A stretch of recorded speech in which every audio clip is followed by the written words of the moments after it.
ಇಡೀ ರಾಜ್ಯದ ಮನೆ ಮಂತ್ರಿಗಳೇ, ಇಡೀ ರಾಜ್ಯದ ಪರಿಸ್ಥಿತಿ ಒಂದಿದೆ, ನಮ್ಮ ಕಲ್ಯಾಣ ಕರ್ನಾಟಕದ ಆರೋಗ್ಯ ಪರಿಸ್ಥಿತಿ ಒಂದಿದೆ, ಅದು ತಮಗೂ ಗೊತ್ತಿರ್ತಕ್ಕಂಥದ್ದಿದೆ. ದಯಮಾಡಿ ಒಂದ್ ನಿಮಿಷ ಮಾತಾಡಕ್ಕೆ ಅವಕಾಶ ಕೊಡ್ಬೇಕು. ವಾಸ್ತವ ಅಷ್ಟೇ ಎಲ್ಲ ಕೂತ್ಕೊಂತಾರೆ ಎಲ್ಲ ಸರ್. ಈಗ ಅಧ್ಯಕ್ಷರೇ ಒಂದ್ ಸೆಕೆಂಡ್ ಸರ್, ಅದು 2 ನಿಮಿಷ ಸರ್. ಆಯ್ತಮ್ಮ ಸರ್, ನಿಲ್ಲಪ್ಪ ಒಂದ್ ಸೆಕೆಂಡ್. ಒಂದು 5 ಮಿನಿಟ್ಸ್ ಕಂದಕೂರು ಮಾತಾಡಿ, 5 ಮಿನಿಟ್ಸ್ ಅವ್ರು ಮಾತಾಡಿ. Thank you sir. 5 ಮಿನಿಟ್ಸ್ ಮುಗಿಸಿ. ಕಂದಕೂರು ಅಂದ್ರೆ ನಾನು ಅಣ್ಣ ಪ್ಲೀಸ್. ಮನೆ ಮುಗಿಸ್ತೀವ್ರೆ ಅಧ್ಯಕ್ಷ ಸರ್, ಮೊದಲನೇದಾಗಿ CHCಗಳನ್ನ ತೆಗಿಬೇಕಂತ ತಿಳ್ಕೊಂಡು ಹೇಳಿರ್ತಕ್ಕಂಥ ಸರ್, ನಾವು ಶಾಸಕರಾಗಿ ಬಂದ್ಮೇಲೆ ನಾವು ಅನೇಕ ಸಲ ಮಂತ್ರಿಗಳಿಗೆ ಭೇಟಿಯಾಗಿ PHCಗಳನ್ನ ಕೊಡ್ರಿ, CHCಗಳನ್ನ ಕೊಡ್ರಿ, ನಮ್ಮ ಭಾಗದಾಗ ಆರೋಗ್ಯ ಇಲಾಖೆಗಳನ್ನ ಸುಧಾರಿಸಬೇಕಂತ ತಿಳ್ಕೊಂಡು ನಾವು ಹೋಗಿ ಸರ್ಕಾರದ ಮಟ್ಟದಾಗ ರಿಕ್ವೆಸ್ಟ್ ಮಾಡಿರ್ತಕ್ಕಂಥದ್ದಿದೆ. ಇವತ್ತು ಇಲಾಖಾ ಅಧಿಕಾರಿಗಳಾಗ್ಲಿ ಸರ್ಕಾರ ಆಗ್ಲಿ ಇದು ಯಾವ ಕಾರಣಕ್ಕೆ ನಿರ್ಧಾರ ತಗೊಂಡಿದೆ ಗೊತ್ತಿರ್ತಕ್ಕಂಥದ್ದಿಲ್ಲ, ಅದಕ್ಕೆ ನಾವು ಯಾವ್ದು ಟೀಕೆ ಮಾಡಕ್ ಹೋಗಲ್ಲ ಅಧ್ಯಕ್ಷರು. ಈಗ ಏನಾಗಿದೆ ಅಧ್ಯಕ್ಷರೇ ಅಂದ್ರೆ, ಹಿಂದೆ ನಮ್ಮಲ್ಲಿ ನಮ್ಮ ಕ್ಷೇತ್ರದವರು ಡಾಕ್ಟರ್ A.V. ಮಲ್ಕರೆಡ್ಡಿ ಆರೋಗ್ಯ ಮಂತ್ರಿಯಾಗಿ ಕೆಲವು CHCಗಳನ್ನ ತಂದಿರ್ತಕ್ಕಂಥದ್ದಿದೆ. ನಮ್ಮ ತಂದೆಯವರು ಆರೋಗ್ಯ ಮತ್ತು ಕುಟುಂಬ ಜಿಲ್ಲಾ ಪರಿಷತ್ತಿನ ಸ್ಟ್ಯಾಂಡಿಂಗ್ ಕಮಿಟಿ ಅಧ್ಯಕ್ಷರಿರುವಾಗ ಕೆಲವು CHCಗಳನ್ನ ತಂದಿರ್ತಕ್ಕಂಥದ್ದಿದೆ. ಇವತ್ತು ನೀವೇನಾದ್ರೂ ಬಂದ್ ಮಾಡಿಬಿಟ್ರೆ, ನಿಮ್ದು ಯಾವ್ದೋ ಟರ್ಮ್ಸ್ ಕಂಡೀಷನ್ಸ್ ಆರೋಗ್ಯ ಇಲಾಖೆದು ಏನಾದ್ರೂ ಇರ್ಬೋದು, ಇಲ್ಲ ಅಂತ ನಾನು ಹೇಳ್ತಾ ಇಲ್ಲ. ನೀವೇನಾದ್ರೂ ಈಗ ಇಲ್ಲಿ ಬಂದ್ ಮಾಡಿಬಿಟ್ರೆ, ನಮ್ಮ ಕ್ಷೇತ್ರದಿಂದ ಆಯ್ಕೆ ಮಾಡಿ ಕಳಿಸಿದ್ದವ್ರು ಏನಂತಾರೆ, ಹಿಂದೆ 20-30 ವರ್ಷದಿಂದ ಆಯ್ಕೆ ಆಸ್ಪತ್ರೆಗಳ ತಂದ ಮೇಲೆ ಪುಣ್ಯಾತ್ಮ ನೀನ್ MLA ಆದ್ಮೇಲೆ ಬಂದ್ ಮಾಡಿದ್ರೆ ನಿನ್ಗೆ ಯಾಕೆ ಓಟ್ ಹಾಕ್ಬೇಕಂತ ನಮಗ್ ಕೇಳ್ತಾರೆ ಅಧ್ಯಕ್ಷರು. ಆಮೇಲೆ ನೀವು MBBS ಗಳನ್ನ ಡಾಕ್ಟರ್ಸ್ ಗಳನ್ನ ಇವತ್ತು CHCಗೆ ಹೋಗಿ ತಾಲೂಕು ಆಸ್ಪತ್ರೆಗಳಿಗೆ ಕೊಡ್ಬೇಕಂತ ತಿಳ್ಕೊಂಡು ಹೇಳ್ತೀರಿ. ಇಡೀ ಗುರುಮಿಟ್ಕಲ್ ಮತಕ್ಷೇತ್ರದಾಗ ಒಂದು ತಾಲೂಕು ಆಸ್ಪತ್ರೆ ಇಲ್ಲ. ಮೊನ್ನೆ ಅಂತಂದ್ರೆ KKRDB 50 ಬೆಡ್ಡಿಗೆ ಅಂತಂದ್ರೆ ನಂದು ಎಕ್ಸ್ಟೆಂಡ್ ಮಾಡಿರ್ತಕ್ಕಂಥದ್ದಿದೆ. ಇರ್ತಕ್ಕಂಥ 2 CHCಗಳನ್ನ ನೀವು ಬಂದ್ ಮಾಡಿಬಿಟ್ರೆ, ನಾವು ಇಲ್ಲಿ ಚರ್ಚೆ ಮಾಡಿದ ಮೇಲೆ ಯಾದಗಿರಿ ಮತ್ತು ಗುರುಮಿಟ್ಕಲ್ 2 ತಾಲೂಕಿನಲ್ಲಿ 5 ಹಾಸ್ಪಿಟಲ್ಗಳನ್ನ ಏನ್ಪತ್ತಂದ್ರೆ CHCಗಳನ್ನ ತೆಗಿಬೇಕಂತ ತಿಳ್ಕೊಂಡು ಹೇಳ್ತೀರಿ. ಇವತ್ತು ನೀವು MBBS ಡಾಕ್ಟರ್ಗಳನ್ನ ಎಕ್ಸ್ಪರ್ಟ್ಗಳನ್ನ ಬಿಟ್ಟು MBBS ಡಾಕ್ಟರ್ಗಳನ್ನ ನೀವು ಕೊಟ್ಟರೆ, ನಾಳೆ 6 ತಿಂಗಳು ಆದ್ಮೇಲೆ ಅನ್ಕೋತಾರ ಅವ್ರ ಸರ್ವಿಸ್ ಮುಗಿದ್ಮೇಲೆ ಏನ್ ಮಾಡ್ಬೇಕು ನಾವು? ಇವತ್ತು ಕಲ್ಯಾಣ ಕರ್ನಾಟಕದಲ್ಲಿ ಗರ್ಭಿಣಿಯರು ಅನ್ಪತ್ತಂದ್ರೆ ಸಾವನ್ನಾಗಿರ್ತಕ್ಕಂಥದ್ದಿದೆ. ಇವತ್ತು ಕಲ್ಯಾಣ ಕರ್ನಾಟಕದ ಭಾಗದಲ್ಲಿ ಇವತ್ತು ನಮ್ಗೆ ಆರೋಗ್ಯದ ಬಗ್ಗೆ ನಮ್ಗೆ ಅರಿವಿಲ್ಲ ಇರ್ತಕ್ಕಂಥದ್ದಿದೆ. ನಾವ್ ಎಷ್ಟೋ ಜನ ಅನ್ಪತ್ತಂದ್ರೆ ಇಲ್ಲಿ ಬೇರೆ ಬೇರೆ ಊರುಗಳಿಗೆ ಅನ್ಪತ್ತಂದ್ರೆ ದುಡಿಯಕ್ಕೆ ಹೋಗ್ತಕ್ಕಂಥವ್ರು ಇದ್ದೀವಿ. ಚಲೋ ಆಸ್ಪತ್ರೆಗಳು ಇದ್ರು ಸಹ ಏನಪ್ಪಂದ್ರೆ ನಾವು 3 ದಿನ ಆದ್ರೆ ಆಸ್ಪತ್ರೆಗಳಿಗೆ ನಾವು ಹೋಗಂಗಿಲ್ಲ. ಗ್ರಾಮೀಣ ಪ್ರದೇಶದಾಗ ಇರ್ತಕ್ಕಂಥ ನೀವು ಹಾಸ್ಪಿಟಲ್ಗಳನ್ನ ತೆಗೆದು ಗುರುಮಿಟ್ಕಲ್ಗೆ ಹೋಗಂತಂದ್ರೆ ಯಾರು ಹೋಗ್ತಾರೆ ಆಸ್ಪತ್ರೆಗಳಿಗೆ? CHCಗಳದಾಗ 30 ಡೆಲಿವರಿಗಳು ಇರ್ಬೇಕಂತ ತಿಳ್ಕೊಂಡು ಹೇಳ್ತೀರಿ. 30 ಡೆಲಿವರಿಗಳು ಆಗ್ಬೇಕಾಗಿತ್ತಂತಂದ್ರೆ ನೀವು ಆ ರೀತಿ ಅನ್ಪತ್ತಂದ್ರೆ ಸೌಲಭ್ಯಗಳು ಕೊಡ್ಬೇಕಾಗಿತ್ತು. ಅಧ್ಯಕ್ಷರೇ, ಸಮಾಧಾನ ಅಂತ ತಿಳ್ಕೊಂಡ ದಯಮಾಡಿ ನಾನು ಹೇಳ್ತಕ್ಕಂಥದ್ದು ಉದ್ದೇಶ ಏನು ಅಂತಂದ್ರೆ, ನಮಗ ಆಯ್ಕೆ ಮಾಡಿ ಕಳಿಸಿರ್ತಕ್ಕಂಥ, ನಾನು ಒಂದನ್ನು ಹೇಳ್ತೀನಿ ಅಧ್ಯಕ್ಷರೇ, ನೀವು ಸೋಮವಾರ ದಿನ ಬೇಕಿದ್ರೆ ವೋಟಿಂಗ್ ಹಾಕ್ಬಿಡ್ರಿ ಸದನದಾಗ. ಈಗ ಅಶ್ವತ್ಥ ಯಾರಿಗಿರ್ಬೇಕು ಯಾರು ಇರಬಾರ್ದು ಅಂತ ತಿಳ್ಕೊಂಡು ವೋಟಿಂಗ್ ಹಾಕ್ಬಿಡ್ರಿ. ಏನಾಗಿದೆ ಅಧ್ಯಕ್ಷರೇ ಅಂತಂದ್ರೆ, ಸರ್ ನಾನು ಮಾತಾಡ್ತೀನಿ ಸರ್, ದಯಮಾಡಿ ನನಗೆ ಅಧ್ಯಕ್ಷರು ಒಂದು 5 ನಿಮಿಷ ನೀವು ಮಾತಾಡಂತ ಹೇಳಿದಿರಿ ಸರ್. ನೀವು ಮಾತಾಡಂತ ನನಗೆ ಹೇಳಿದಿರಿ, ನಾನು ಮುಗಿಸ್ತೀನಿ ಸರ್. ಕಲ್ಯಾಣ ಕರ್ನಾಟಕದಿಂದ ನಾನು ಮೊದಲನೇ ಶಾಸಕ ಮಾತಾಡಕತ್ತೀನಿ, ದಯಮಾಡಿ. ಬಿಟ್ಟು ಹೋದ ಏನಾಗಿದೆ ಅಧ್ಯಕ್ಷರೇ, ನಮ್ಗೆ ಏನಾಗಿದೆ ಅಧ್ಯಕ್ಷರೇ ಅಂತ ಕೇಳೋಣ ಸುಮ್ನೆ. ನಮ್ದೇನಾಗಿದೆ, ನಮ್ಮ ಪರಿಸ್ಥಿತಿನ ಹೇಳ್ತಾ ಇದ್ದಾರೆ ಅಧ್ಯಕ್ಷರೇ. ನಿರ್ಧಾರಗಳನ್ನ ಸ್ವಲ್ಪ ನಮ್ಮ ಈಗ ನಾವು 371 ಆರ್ಟಿಕಲ್ J, ನಾವೆಲ್ಲ 371 ಆರ್ಟಿಕಲ್ J.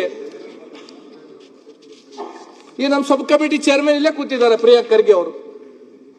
ಸರ್, ನಂಬಲ್ಲಿ ಈ ಸರ್ಕಾರದಿಂದ ನೀವೇನೇ ನಿರ್ಧಾರಗಳು ತಗೊಂತೀರಿ, ನಮ್ಮ ಕಲ್ಯಾಣ ಕರ್ನಾಟಕ ನೀವು ರಿಲ್ಯಾಕ್ಸೇಷನ್ಸ್ ಕೊಡ್ಲೇಬೇಕು.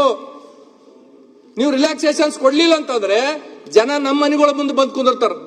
ನಾವು ಎಷ್ಟೋ ಸಲ ಆರೋಗ್ಯ ಮಂತ್ರಿಗಳನ್ನ ರಿಕ್ವೆಸ್ಟ್ ಮಾಡ್ಕೊಂಡಿದೀವಿ, ಗುರುಮಿಟ್ಕಲ್ಕ 100 ಬೆಡ್ ಆಸ್ಪತ್ರೆ ಕೊಡ್ರಿ ಅಂತ ತಿಳ್ಕೊಂಡು. ಮುಖ್ಯಮಂತ್ರಿಗಳನ್ನ ರಿಕ್ವೆಸ್ಟ್ ಮಾಡ್ಕೊಂಡಿದೀವಿ. ಮೊನ್ನೆ ಕಲ್ಯಾಣ ಕರ್ನಾಟಕದ್ದು ಮತ್ತು ಆರೋಗ್ಯ ಇಲಾಖೆಯಿಂದ 50 ಬೆಡ್ ಆಸ್ಪತ್ರೆ ಮೊನ್ನೆನ ಪೂಜೆ ಮಾಡಿ ಬಂದಿದೆ. ಇವತ್ತು ಬಿಟ್ರಿ ಎಲ್ಲ ತಗೊಂಡೋದ್ರು. ನನ್ನ ಬಳಿ ಅಧ್ಯಕ್ಷರೇ ಒಂದು CHCಲಿಂದ ಒಂದು ಗುರುಮಿಟ್ಕಲ್ಕೆ ಅಂತ ತಾಲೂಕು ಆಸ್ಪತ್ರೆ ಇಲ್ಲ. ನಾವು ಯಾದಗಿರಿಗೆ ಬರ್ಬೇಕು. ನಾವು ಯಾದಗಿರಿಗೆ ಬರ್ಬೇಕಾದ್ರೆ 40, 50, 60 ಕಿಲೋಮೀಟರ್ಲಿಂದ ಬರ್ಬೇಕು.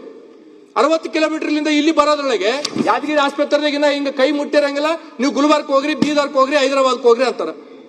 ಸರ್ಕಾರಿ ಆಸ್ಪತ್ರೆಗಳಿಗೆ ಯಾರು ಬರ್ತಾರ? ನಮ್ಮ ಹತ್ರ ಯಾರು ಶ್ರೀಮಂತರು ಹೋಗಂಗಿಲ್ಲ, ಬಡವರೇ ಬರ್ತಾರ. ಬಡವರುಗಳಿಗೆ ಅಂತಂದ್ರೆ ಇನ್ನೂ ಅವಕಾಶಗಳು ಹೆಚ್ಚಿಗೆ ಕೊಡ್ಬೇಕಾ, ಅವಕಾಶಗಳು ಕಡಿತಗೊಳಿಸ್ಬೇಕಾ? ದಯಮಾಡಿ ನಾನು ಇವತ್ತೇನಾಗಿದೆ ಅಧ್ಯಕ್ಷರೇ, ನಮ್ಮಲ್ಲಿ 7.5 ತಿಂಗಳ, ನಾನು ಜುಲೈ ತಿಂಗಳಲ್ಲಿ ನಮ್ಮೆಲ್ಲ ಆಸ್ಪತ್ರೆಗಳಿಗೆ ನಾನು ವಿಸಿಟ್ ಮಾಡಿದಾಗ ಅವತ್ತೇ ಹೇಳಿದ್ರು, ಜುಲೈ 11ನೇ ತಾರೀಕು ನನ್ನ ಕ್ಷೇತ್ರದಾಗ 4 ಆಸ್ಪತ್ರೆಗಳಿಗೆ ನಾನು ವಿಸಿಟ್ ಮಾಡಿದಾಗ ಅವತ್ತು ಮೆಡಿಸಿನ್ಗಳಿಲ್ಲ, ಆಸ್ಪತ್ರೆಗಳಲ್ಲಿ IV ಫ್ಲೂಟ್ಸ್ ಇಲ್ಲ, 6 ತಿಂಗಳಿಂದ ನಾಯಿ ಕಡಿತ ಲಸಿಕೆ ಇಲ್ಲ. ನಾನು ಅಲ್ಲಿಂದ ಮಾನ್ಯ ಆರೋಗ್ಯ ಸೆಕ್ರೆಟರಿ ಅವರಿಗೆ ಫೋನ್ ಮಾಡಿರ್ತಕ್ಕಂಥದ್ದು. ನಮ್ಮ ಕಲಬುರಗಿ, ನಮ್ಮ ಭಾಗದಾಗೆಲ್ಲ ಕಾರ್ಯದರ್ಶಿಗಳು ಕೆಲಸ ಮಾಡಿರ್ತಕ್ಕಂಥದ್ದಿದೆ, ನಮ್ಮ ಪರಿಸ್ಥಿತಿ ಹೆಂಗಿದೆ ನಿಮ್ಗೆ ಗೊತ್ತಿರ್ತಕ್ಕಂಥದ್ದಿದೆ. ನಾನು ಅಲ್ಲಿಂದ ಫೋನ್ ಮಾಡಿದೆ. ಅವತ್ತಿನಿಂದ ಇವತ್ತಿನ ತನ ನಮ್ಗೆ ಏನ್ಪತ್ತಾರ ಮೆಡಿಸಿನ್ಗೆ ದುಡ್ಡಿಲ್ಲ ಸರ್. ನಮ್ಮಲ್ಲಿ ಆಸ್ಪತ್ರೆಗಳು ಚಲೋ ಇಟ್ಕೊಂಡು ಹೋದ್ರೆ ನಮ್ಮ ಜನ ಏನಪ್ಪ ಆಸ್ಪತ್ರೆಗಳಿಗೆ ಹೋಗ್ಬೇಕಾ ಹೋಗ್ಬಾರ್ದ ಅಂತ ವಿಚಾರ ಮಾಡ್ತಾರೆ. ಇವತ್ತು ನಮ್ಮ ಪರಿಸ್ಥಿತಿ ಬಹಳ ಕೆಟ್ಟದಿದೆ. ದಯಮಾಡಿ ನಾನು ಆರೋಗ್ಯ ಇಲಾಖೆ ಸಚಿವರಿಗಾಗಲಿ, ಇಲಾಖಾದವರಿಗಾಗಲಿ, ಸದನದ ಮುಖಾಂತರ ಮುಖ್ಯಮಂತ್ರಿಗಳಿಗಾಗಲಿ ನಾನು ಒಂದೇ ಒಂದು ಮನವಿ ಮಾಡ್ತಕ್ಕಂಥದ್ದು ಇಷ್ಟೇ. ನಮ್ಮ ಕಲ್ಯಾಣ ಕರ್ನಾಟಕಕ್ಕೆ ನೀವೇನೇನು ಇವತ್ತೇನು ಆದೇಶಗಳನ್ನು ಮಾಡಿದಿರಿ, ಈ ಆದೇಶನ ದಯಮಾಡಿ ಹಿಂದಕ್ಕೆ ತಕ್ಕಬೇಕು. ನಮ್ಮ ಕಲ್ಯಾಣ ಕರ್ನಾಟಕ ಪರಿಸ್ಥಿತಿ ಏನೇನಿದೆ, ಈ ಗೋವಿಂದರಾವ್ ವರದಿದಾಗ ಬಂದಿದೆ.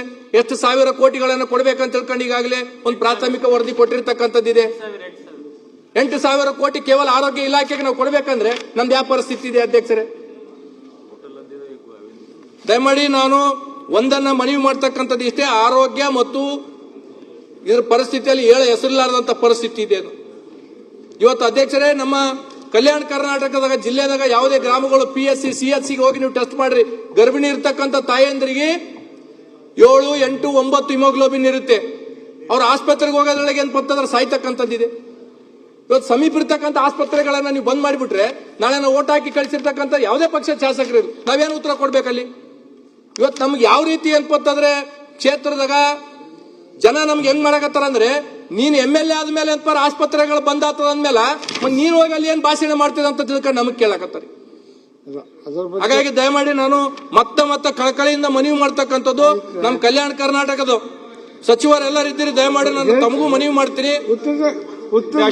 ಆರೋಗ್ಯ ಸಚಿವರೇ, ನಮ್ಮ ಪರಿಸ್ಥಿತಿ ಹೇಳ್ಬೇಕಲ್ಲ.